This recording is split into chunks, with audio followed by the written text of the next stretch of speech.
Hello friends, नमस्कार। Class 11 chapter 7 rotational motion के एक और सेशन में आप सबका स्वागत है। Today we are going to discuss centre of mass of continuous mass distribution. क्या डिस्कस करेंगे बच्चों हम? Continuous mass distribution.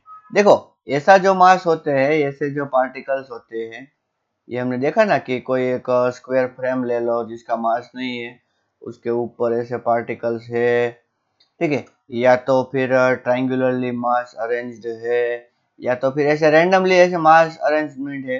इसको हम क्या बोलेंगे? Discrete distribution. कैसा बोलेंगे बच्चों हम? डिस्क्रीट डिस्ट्रीब्यूशन, ठीक है। लेकिन डिस्क्रीट डिस्ट्रीब्यूशन ऑफ मास या तो डिस्क्रीट मास डिस्ट्रीब्यूशन। अगर कंटिन्यूअस हमें पढ़ना है, मतलब कंटिन्यूअस जानना है, तो कंटिन्यूअस का मतलब क्या है? देखिए, यहाँ पर पहले मैं डिस्क्रीट की बात कर लूँ। ये मास है, ये मास है, लेकिन उनके बीच का क्या? वहां पर तो कोई मास नहीं है। लेकिन अगर मैं ऐसा सोचूं कि एक वायर है, तो वायर का जो स्टार्टिंग पॉइंट है, इनिशियल पॉइंट आई से लेके फाइनल पॉइंट एफ तक, सभी जगह पर मास मास मास ही है। समझ में आया कि नहीं? वायर ले लो, या एक ऐसा वायर ले लो, या डिस्क ले लो, ठीक है। रेगुलर लाइफ में जो हम चीजें यूज करते हैं, वो उस टाइप के जो डिस्ट्रीब्यूशन होते हैं, उसको हम क्या बोलते हैं? Continuous mass distribution. क्या बोलते हैं बच्चों हम? Continuous mass distribution. चलो, समझ में आया आपको थोड़ा सा? डिस्क्रीट और कंटिन्यूअस, ठीक है। आपकी बॉडी कौन सा मास डिस्ट्रीब्यूशन है? सोचो। कंटिन्यूअस मास डिस्ट्रीब्यूशन है बच्चों, हमारी बॉडी कंटिन्यूअस मास डिस्ट्रीब्यूशन है, ठीक है। आप अपनी बुक का पेज ले लो। पेज कौन सा मास डिस्ट्रीब्यूशन है बच्चों? वो कंटिन्यूअस मास डिस्ट्रीब्यूशन है।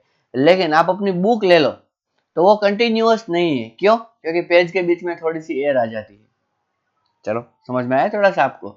हाँ, तो ऐसा कंटिन्यूअस मास डिस्ट्रीब्यूशन का centre of mass, mass distribution या कंटिन्यूअस बॉडी ऐसा बोल दो, उसका सेंटर ऑफ मास कैसे फाइंड किया जाता है, वो आज हम देखेंगे, ठीक है। पहले तो थोड़ा सा थियोरेटिकल पार्ट देखते हैं। थियोरेटिकल पार्ट मतलब कि डेरिवेशन देखते हैं कैसा। See, this is a x-axis and this is a y-axis, and suppose a body of mass m is placed here. Okay, what is the mass of the body? M. Now let us consider a very small element whose mass is dm1 and whose position vector is r1 bar. Okay, what is dm1? Small mass element. Small mass element मतलब कि पूरी body है, उसमें से हमने थोड़ा सा टुकड़ा निकाला। ऐसा ऐसे छोटे छोटे टुकड़ों से बनी होगी ना। पानी छोटी छोटी बूंदों से बना होता है, मतलब कि पूरा सागर, ठीक उसी तरह। चलो, एक और मास मैं कंसीडर करता हूँ, जिसका मास है dm2, ठीक है। और उसका पोजीशन वेक्टर क्या है? r2। देखो, अगर आपको डिस्क्रिप्शन लिखना है तो मैं बोल देता हूँ कि क्या, let a body is placed in Cartesian coordinate system as shown, okay, and then after let us consider different mass element dm1, dm2, then after dmn, okay, हमें पता नहीं है कितने मास है, बहुत ज्यादा मास है, ठीक है।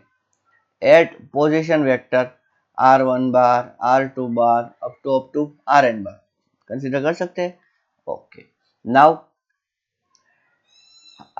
According to definition of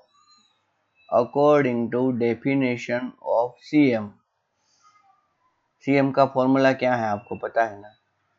r cm bar is equals to m1 r1 bar plus m2 r2 bar up to mn rn bar, ठीक है, divided by m1 plus m2 up to mn, ठीक है।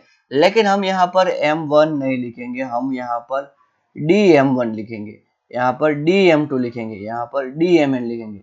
dm1 मतलब very small mass, dm2 means also very small mass, dmn means also very small mass, and here also we will write dm1 plus dm2 up to dmn. And because it is continuous distribution, students listen very carefully, मैं पूरी body को ले रहा हूँ तो continuous mass distribution है, तो इसीलिए मैं यहाँ पर इंटीग्रेशन का यूज करने वाला हूँ। किसका यूज करने वाला हूँ बच्चों में? इंटीग्रेशन का। पहले जो हमने फॉर्मूला लिखे थे उसमें हम समेशन का यूज करते थे, लेकिन जब कंटिन्यूअस आएगा ना तो इंटीग्रेशन का, समेशन मतलब कि ऐसा सिग्मा वाला यूज करते थे, यहाँ पर इंटीग्रेशन का।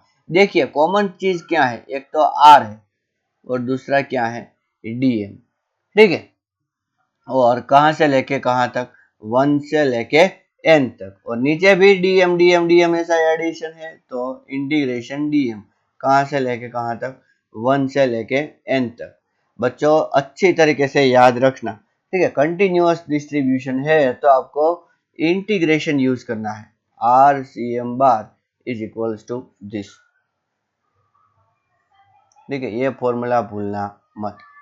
अच्छा, अगर सिर्फ आपको x डायरेक्शन में चाहिए, सिर्फ आपको क्या चाहिए, x डायरेक्शन में, तो x सी एम बार कैसे मिलेगा, या तो x C M integration 1 to n x dm upon integration dm। समझ में आया? इंटीग्रेशन dm को m भी बोलते हैं, तो इसका मतलब क्या है, देखो ये इंटीग्रेशन dm है ना, मैं यहाँ पे लिख देता हूँ, integration dm is equals to m पूरा मास। तो इज इक्वल टू हम ऐसा भी लिख सकते हैं कि simply 1 upon m integration x dm, ठीक है। अगर y cm हमें फाइंड करना है, मतलब कि cm का सेंटर ऑफ मास का y coordinate, so what we can write directly 1 upon m integration y dm। समझ में आया कि नहीं? ओके, चलिए पहले ये फॉर्मूलाज आप अच्छी तरीके से लिख लीजिए, बाद में हम फाइंड करेंगे centre of mass of uniform long rod. चलो लिख लिया, अब हेडिंग दे दो, क्या, centre of mass of uniform long rod, ठीक है। एक रॉड है, उसका सेंटर ऑफ मास हम फाइंड करेंगे। बच्चों सिंपली अगर मैं आपको एक बात बोलूं, ये रॉड है,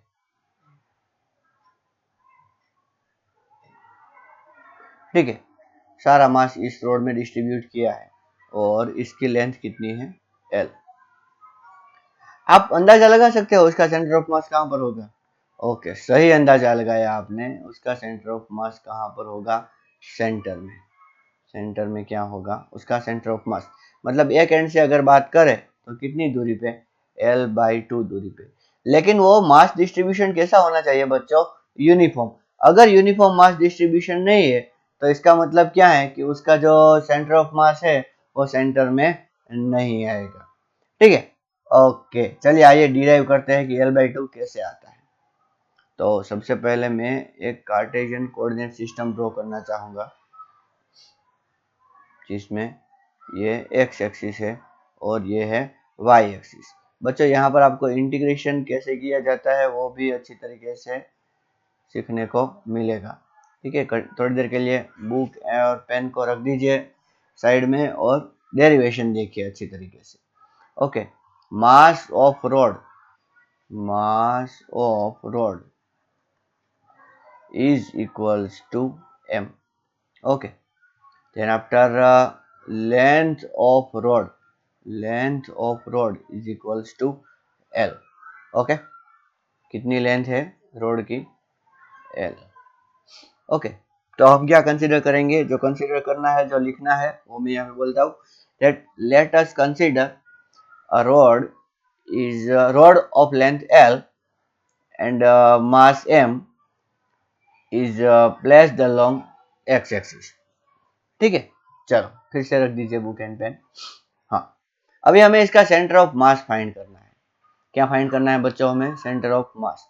तो आपका पहला स्टेप क्या होना चाहिए, आप एक पार्टिकल ले लो, हमने जो डीएम कंसीडर किया था ना, ये रोड किससे बना हुआ है, ऐसे ऐसे छोटे पार्टिकल से बना हुआ है, ठीक है। जिसका जिसका डिस्टेंस एक एंड से या तो ओरिजिन से, हम यहाँ पर ओरिजिन कंसीडर करेंगे, ठीक है, एक एंड से लो या ओरिजिन से लो, दोनों में सेम आंसर आएगा। कितना डिस्टेंस हो x और उसकी विड्थ कितनी हो dx, कितनी हो विड्थ dx, ठीक है, और उसका मास होगा dm, वो मैं यहाँ पे लिख रहा हूँ, ठीक है, वो बाद में आप लिख देना, पहले देखो। Consider a small mass element dm of length dx। अच्छा, उस मास एलिमेंट की लेंथ कितनी है dx, okay, at distance x from origin. चलो, इतना आपको समझ में आया।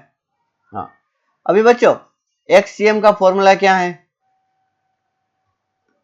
याद कीजिए, 1 upon integration dm into integration x dm। Okay, अब ये 1 अपॉन इंटीग्रेशन dm तो क्या रहेगा, m होगा, ठीक है, into integration x dm। Okay, अच्छा, अब ये कैसे सॉल्व करें, चलो इतना स्टेप आपको आ गया, इतना स्टेप पहले सभी, मतलब कि कोई भी आप सेंटर ऑफ मास फाइंड कर रहे हो, इतना स्टेप तो आपको रख ही देना है। अभी एक चीज देखिए कि एल लेंथ अगर ले हम, पूरी length L, so what is the mass for that M, और अगर हम वेरी स्मॉल लेंथ dx ले तो उसके लिए कितना मास dm, तो हम क्या बोल सकते हैं, dm is equals to m dx upon l। बच्चों ये मेथड तो आपको पता है ना, प्रोपोर्शनलिटी मेथड, l पे अगर m है तो dx पे dm, तो dm इज इक्वल्स टू कितना, और dx पे कितना होगा, तो dx और m दोनों को मल्टीप्लाई करके l को डिवाइड करना है, ठीक है, तो ये जो m अपॉन l dx आया उसको मैं यहाँ पे रखता हूँ, ठीक है, क्या आएगा देखिए, 1 अपॉन m इंटीग्रेशन x तो वैसा का वैसा ही रहेगा, देखो मैं यहाँ dm की वैल्यू रख रहा हूँ, dm की वैल्यू मुझे क्या मिली, m dx अपॉन l। अभी d के बाद जो है ना क्या है x, उसकी लिमिट रखनी है, क्या रखनी है हमें, लिमिट। आइए डिसाइड करते हैं लिमिट कितनी। ये जो एलिमेंट हमने कंसीडर किया है बच्चों, इसको आप पूरे रोड में कहीं पे भी कंसीडर कर सकते हो। अगर आपने यहाँ कंसीडर किया, सोचो, तो जो x कंसीडर करोगे वो इतना होगा, तो वो x मतलब कि इस x से थोड़ा छोटा होगा ना, पहले वाले जो हमने x कंसीडर किया। अगर आपको ओरिजिन पे ही कंसीडर करना है तो भी आप कर सकते हो, तब x कितना होगा, 0। और आपको मतलब कि कहीं पे भी कंसीडर करना है कर सकते हो, अगर आप यहाँ पर फारदेस्ट डिस्टेंस यहाँ पर कंसीडर करना चाहते हो तो यहाँ पर भी आप कर सकते हो, ठीक है, तो यहाँ पे उसका डिस्टेंस कितना होगा, l जितना डिस्टेंस होगा, कितना डिस्टेंस होगा l। तो कहने का मतलब क्या है कि x की मिनिमम वैल्यू कितनी है, 0, और x की मैक्सिमम वैल्यू कितनी होगी, l। तो यहाँ से हमको लिमिट मिलती है किसकी, x की, that limit of the x is from 0 to l, from 0 to l। Okay, now देखिए 1 अपॉन m, बच्चों अब क्या आगे स्टेप करना है, अच्छी तरीके से देखिए, ये जो कैपिटल M है, ये कैपिटल L है, ये कांस्टेंट है, ठीक है, ये already defined mass and length है, तो उनको मैं बाहर निकाल लेता हूँ। हमें किसका इंटीग्रेशन करना होगा, सिर्फ x इंटू डी एक्स, ठीक है, उसका ही इंटीग्रेशन करना होगा, और लिमिट कहाँ से कहाँ तक, 0 से लेके l तक। ओके, चलिए अब इस m को मैं कट कर देता हूँ। So what is the answer, 1 upon l। What is integration x dx, integration x dx is x square by 2। Okay, and what is its limit is from 0 to l, उसकी limit क्या होगी, 0 to l, ठीक है। अब 1 upon 2l और x square है, तो पहले आपको x की जगह पर l रखना है, क्या रखना है, l। x है उसकी जगह पर l रखते हो तो l स्क्वायर मिलेगा, ओके।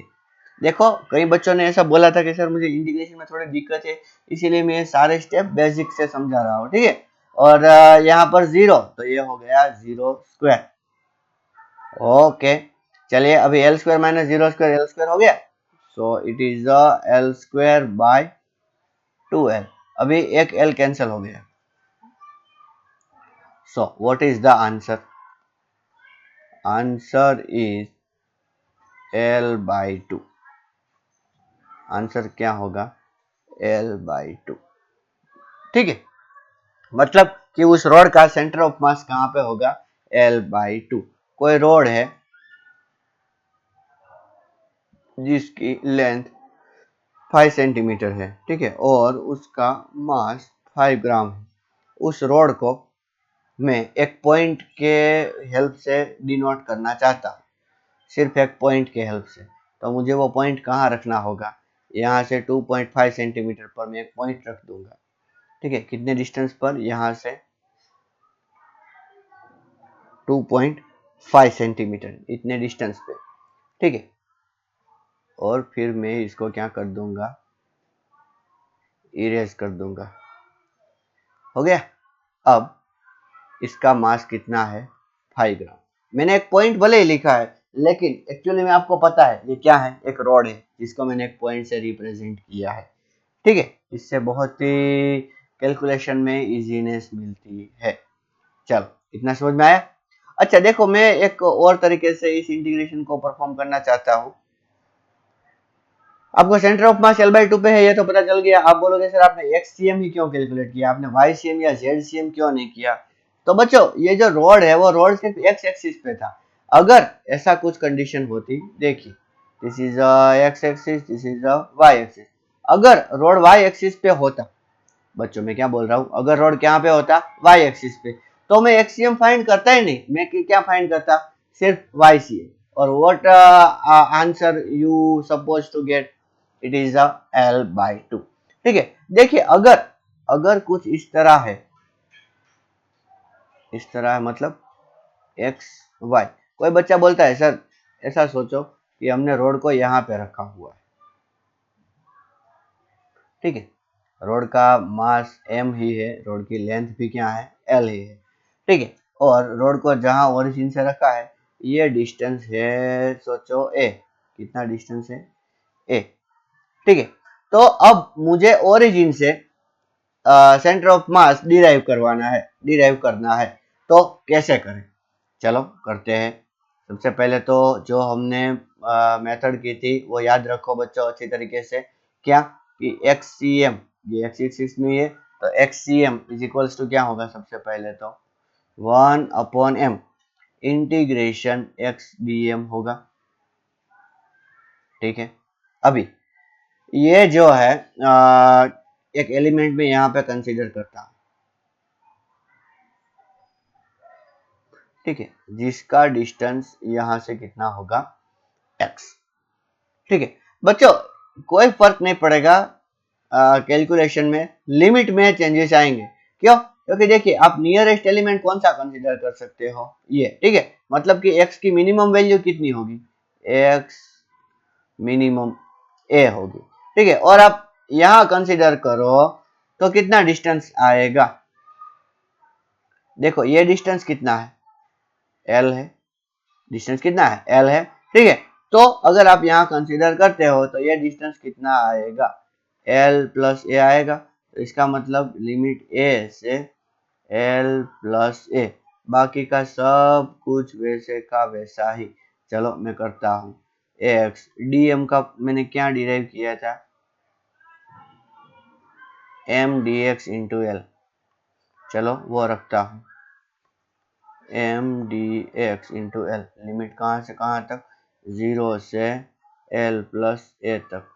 ओके, चलिए अभी m और l को बाहर निकाल लेते हैं।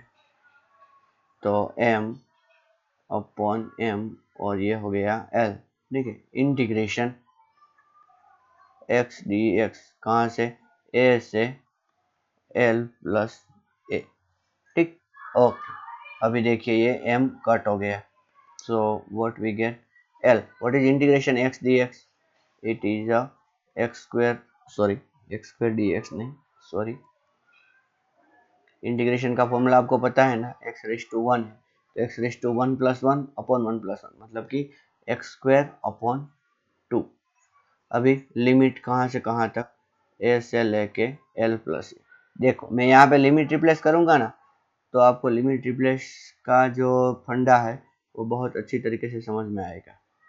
पहले मैं एल प्लस ए करूंगा, उसका स्क्वायर, ठीक है, क्यों, क्योंकि x is equal to l plus a ऐसा रखना है।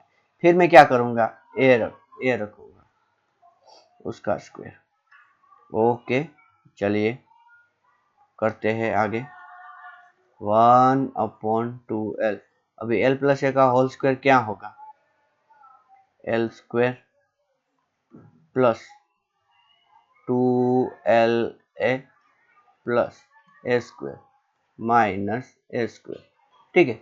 देखो ये ए स्क्वायर कट हो गया, सो व्हाट वी गेट, देखो इसमें से एल स्क्वायर और ये 2la में से एल कॉमन निकल रहा है और ये यहाँ पर कट हो रहा है, तो आंसर क्या आएगा, L plus 2a divided by 2। Okay, अच्छा अभी l बाई टू ऐसा लिख सकता हूँ क्या, l बाई टू, इन दोनों को पहले डिवाइड किया, प्लस अभी 2a बाई टू मतलब कि a, तो एक्सीएम हमें कहाँ मिला बच्चों, l by two plus a पर। देखो मैंने वो रोड जो रखा था वो कुछ इस तरह रखा था और यहाँ से उसका डिस्टेंस कितना था a और ये डिस्टेंस कितना था l, तो l बाई टू मतलब यहाँ से ये l बाई टू और यहाँ से a प्लस ये जो डिस्टेंस हो गया ये क्या हो गया, a plus l by to. तो आ गया ना कि सेंटर ऑफ मास कहाँ पर होगा, एग्जैक्टली यहीं पर। देखो आप रोड को ऐसे भी ले सकते हो, ऐसा कुछ नहीं है, तो आपको ये डिस्टेंस l बाई टू लेना होगा और ये distance minus l by two लेना होगा। Okay, and you will get answer xcm is equals to 0। Okay, try करके देखो बच्चों अच्छी तरीके से, ठीक है, तो आपको कंसेप्ट और क्लियर होगा। ओके, आइए मैं एक और डेरिवेशन आपको करवाना चाहता हूं, लिखिए, centre of mass of semi circular ring, semi circular ring, ठीक है। देखो अगर मैं एक रिंग लेता हूं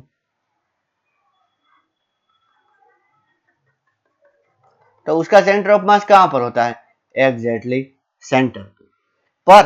सोचो अगर हमने उसको यहां से काट दिया, इतना इतना चला गया, तो इसका मतलब क्या है कि सेंटर ऑफ मास जहां से काटा उससे अपोजिट डायरेक्शन में शिफ्ट होगा, सेंटर ऑफ मास कहीं यहाँ पे होगा। तो कितना होगा, क्या होगा, चलिए देखते हैं। देखना बच्चों डेरिवेशन ये बहुत इंपॉर्टेंट है और बहुत क्रेजी डेरिवेशन भी है।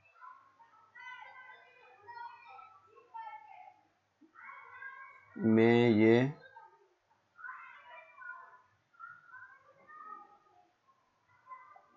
क्या ड्रॉ कर रहा हूँ, ओके थोड़ा सा मैंने अच्छा शेप नहीं ड्रॉ किया, माफ करना, ठीक है। चलिए मैं ट्राई करता हूँ अच्छा शेप आए। This is a semi circular ring, okay, उसका मास क्या है m, उसकी रेडियस क्या है r, ठीक है। तो बच्चों जब हमें उसका सेंटर ऑफ मास फाइंड करना है तो हमें x एक्सिस और y एक्सिस इमेजिन करनी होगी, ठीक है। ये क्या है x एक्सिस और ये क्या है y एक्सिस। ये तो पक्का है बच्चों कि x एक्सिस मतलब कि सेंटर ऑफ मास तो कहीं यहां पर ही होगा, मतलब कि उसका कोऑर्डिनेट क्या होगा।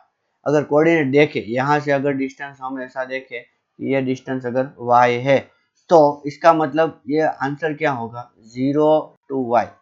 क्यों, क्योंकि हमने उसको y एक्सिस के सिमेट्रिकल रखा है, बस देखिए इधर और इधर, समझ में आया कि नहीं। हमने x एक्सिस के सिमेट्रिकल रखा है, y एक्सिस में से हमने नेगेटिव y एक्सिस में से हमने काट दिया है, इसीलिए सेंटर ऑफ मास थोड़ा ऊपर शिफ्ट हो गया है।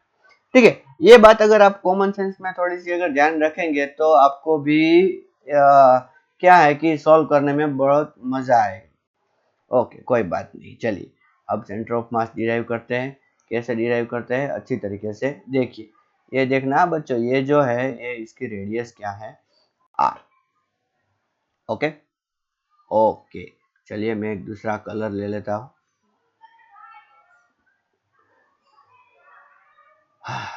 हम यहां से एक एंगल पर, ये आर है, ठीक है, ये एंगल क्या है, थीटा। थीटा पर एक एलिमेंट कंसीडर करते हैं, ठीक है, जिसकी लेंथ क्या होगी, dl। ठीक है, और वो क्या एंगल सबटेंड करेगा, डी थीटा। क्या एंगल सबटेंड करेगा, डी थीटा। ठीक है, और उसका मास कितना होगा, dm। ठीक है, देखो आप बोलोगे सर एजम्पशन कैसे करनी है, वो कैसे पता चलेगा। आपको अच्छी तरीके से देखना है कि कौन सी चीज में अगर वेरी करूं तो पूरी रिंग कवर हो जाएगी। देखो मैंने ये मास कंसीडर किया dm और यहाँ पर थीटा कंसीडर किया। अब मैं थीटा की वैल्यू 0 से लेके पाई तक लेके जाऊं तो इसका मतलब क्या है कि ये मास पूरा इधर से इधर आ जाएगा कि नहीं। ठीक है, जैसे जैसे आप करेंगे आपको आइडिया आता जाएगा बच्चों, अच्छी तरीके से आएगा। अभी ये जो है dl बच्चों, ये जो dl एक्चुअली में वो क्या होता है, ठीक है, मैं आपको एक डेरिवेशन सॉरी एक इमेजिनेशन करवाता हूँ। एक ऐसा ही पॉइंट होता है, सिर्फ ऐसा पॉइंट जिसका x कोऑर्डिनेट x होता है और y कोऑर्डिनेट y होता है। तो यहाँ पर ये देखो, मैं इस r को इरेज कर देता हूँ, आपको पता तो चल गया उसकी रेडियस कितनी है, r। ठीक है, तो ये क्या हो गया, x। ठीक है, और ये क्या हो गया बच्चों, y। ठीक है, इसका कोऑर्डिनेट, अपना कोऑर्डिनेट क्या है, x और y। चलो इतना समझ में आया। ओके बच्चों, आपको पता है कि x में 0 है, लेकिन फिर भी मैं आपको डिराइव करके दिखा देता हूँ। देखिए xcm अगर हम निकालें तो xcm का फॉर्मूला क्या मैंने बोला था अभी थोड़ी देर पहले, 1/m इंटीग्रेशन x dm। ठीक है, यहाँ पैरेलली चले ycm भी करते हैं, ycm is equals to 1/m integration y dm। Okay, चलिए अभी x और y की वैल्यू निकालते हैं। यहाँ पर जो मैंने x बोला ना, ये x बच्चों, इसमें भी देखिए ये r है और ये अगर थीटा है, फिर से ड्रॉ करूं, ये क्या है r और ये थीटा, तो ये क्या होगा, r cos थीटा। समझ रहे हो, हाँ ये सब आने वाला है इसमें भी। और ये क्या होगा, r sin थीटा। समझ में आ रहा है ना। तो r cos थीटा का मतलब क्या है, x, और r sin थीटा का मतलब क्या है, y। ओके, तो पहले x की जगह पर मैं क्या रख देता हूं, r cos theta into dm, और यहाँ पर चलिए ycm क्या होगा, 1/m integration r sin theta into dm। बच्चों हमने dm की वैल्यू अगले जो डेरिवेशन में निकाली थी, ठीक है, उसी तरह यहाँ पर भी निकालनी है। मैं पहले बीच में थोड़ा सा लाइन कर देता हूँ ताकि आगे जाके मैसअप ना हो जाए।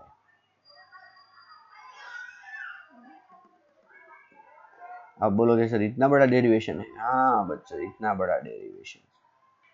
ओके चलिए, अभी dm जो है, ठीक है, dm की वैल्यू को कैसे फाइंड करें। तो आइए मैं आपको पूछता हूँ कि ये पूरे जो रिंग है, पूरी रिंग, उसकी लेंथ कितनी होगी। सोचिए, सोच के बोलिए बच्चों। सर्कल अगर पूरा सर्कल होता तो उसकी लेंथ कितनी होती, 2 पाई आर, लेकिन ये तो आधा सर्कल ही है। So what is its length, pi r. चलिए यहाँ पर कर रहा हूं मैं। ओके, तो पाई आर लेंथ है, तो पाई आर लेंथ के लिए मास कितना, m। तो सोचिए थोड़ी सी छोटी सी लेंथ है dl। बच्चों dl is equals to r d theta, हमने पैरेलैक्स मेथड में सीखा था, याद रखना अच्छी तरीके से। dl इज इक्वल्स टू क्या है, आर डी थीटा। तो फिर अगर आर डी थीटा ले रहा हूं तो उसके लिए मास कितना, dm, implies dm is equals to क्या आएगा, m d theta into r upon pi r. कुछ कैंसिल हुआ, आर कैंसिल हुआ, so what is the answer, m upon pi into d theta. Okay, m upon pi into d theta याद रख लो। तो मैं यहाँ पे लिख रहा हूँ 1/m आर कोस थीटा क्या, m upon pi d theta. ठीक है, यहाँ पर चलिए वाई सी एम में भी लिख देते हैं क्या, 1/m integration r sine theta m upon pi d theta. अभी बच्चों डी के बाद क्या है, थीटा है। थीटा की वैल्यू 0 से लेके पाई तक, और यहाँ पर भी 0 से लेके पाई तक। चलो फिर से एक बार एक्सप्लेन कर देता हूँ कैसे 0 से लेके पाई तक।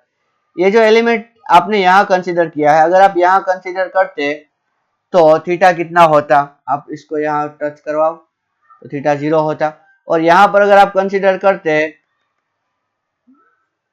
तो थीटा कितना होता, ये पूरा पूरा कितना, पाई। तो कहने का मतलब क्या है कि थीटा की वैल्यू कहाँ से कहाँ चेंज होगी, 0 से लेके पाई तक। ओके, अभी आर बाहर निकाल लेते हैं, एम बाहर निकाल लेते हैं, और नीचे एम और पाई बाहर निकाल लेते हैं। क्या आएगा, integration cos theta D theta. चलिए पहले इसको निपटा देते हैं। एम एम चला गया। इंटीग्रेशन कोस थीटा क्या होता है, चलो ये आपको पता होना चाहिए। इंटीग्रेशन कोस थीटा होता है साइन थीटा, कहाँ से कहाँ तक, 0 से लेके पाई तक। ओके, अभी थीटा की वैल्यू पहले कितनी रखेंगे, साइन पाई माइनस साइन 0, पहले साइन पाई माइनस साइन 0। अब साइन 0 0, तो 0 माइनस 0 0 हो गया, तो यहाँ पर क्या आएगा, 0। तो इसका मतलब XCM कितना आया, 0, जो हमने पहले डिस्कस किया था। अब बात करते हैं YCM की। तो YCM में 1/m, अभी R बाहर निकाल लेते हैं, M बाहर निकाल लेते हैं, पाई बाहर निकाल लेते हैं, integration sine theta D theta from 0 to pi. Okay, MM got cancelled, so it is R upon pi. Now what is integration sin theta, minus cos theta from 0 to pi. If you want to remove this minus sign, I suggest to interchange the limit. Okay, that is the best way. Now R upon pi cos 0 minus cos pi. बच्चों अलग अलग रखनी है, ठीक है ना, मैं ये स्टेप इसलिए कर रहा हूँ ताकि आपको अच्छी तरीके से समझ में आए। ठीक है, ये बहुत आने वाला है आगे जाके। अभी कोस 0 1 और कोस पाई -1, और 1 माइनस माइनस 1 2। तो कहने का मतलब क्या है, क्या आंसर आया, 2r बाई पाई, कौन, YCM। तो बच्चों फिर से मैं अगर ऐसा एक रिंग ड्रॉ करूं तो उसका सेंटर ऑफ मास सेंटर से कितनी दूरी पे आएगा, 2r बाई पाई। कितनी दूरी पे, देखो अगर रिंग इस तरह है तो ऐसा होगा, अगर रिंग इस तरह दी है तो सेंटर से कितनी दूरी पे, 2r अपॉन पाई। अगर आपको रिंग कुछ इस तरह दी है तो देखो सेंटर से कितनी दूरी पे, ये सेंटर से 2r बाई पाई, आपको क्या मिलेगा, उसका सेंटर ऑफ मास। ठीक है, समझ में आया कि नहीं अच्छी तरीके से आपको। हाँ, तो इस तरह हम कंटिन्यूअस बॉडी का सेंटर ऑफ मास फाइंड कर सकते हैं। देखो एक आप होमवर्क की तरह ले लो, एक डिस्क है, कौन है ये, डिस्क, ठीक है, जिसकी रेडियस कितनी है, r। ओके, और उसका मास कितना है, m। Okay, try to find out its centre of mass. याद रखना कि हम उसमें क्या करेंगे, एक छोटा सा एलिमेंट लेंगे जो एक रिंग होगा, क्या होगा, रिंग, उसका मास कितना होगा, dm। हमेशा कंसीडर करेंगे कि पाई आर स्क्वायर एरिया के लिए मास m है, तो इसका एरिया कितना होगा। सबसे पहले तो देखिए, अगर मैं यहां से x ले रहा हूं, क्या ले रहा हूं, x, तो ये होगा, या तो r ले रहा हूं तो ये होगा dr। ठीक है, तो ये छोटा सा एरिया होगा पाई आर डी आर। कैसे बच्चों, ये है, इसको एक काम करो, आप स्ट्रेट कर दो, इसको ही मैंने इसको क्या कर दिया, स्ट्रेट। तो ये लेंथ कितनी आएगी, पाई आर आएगी, क्यों, हाफ सर्कल है इसीलिए। And what will be the width, dr। so what is the area, length into breadth, so pi r dr। so for area pi r dr, mass is a dm, so what is the dm, pi r dr m upon pi r square।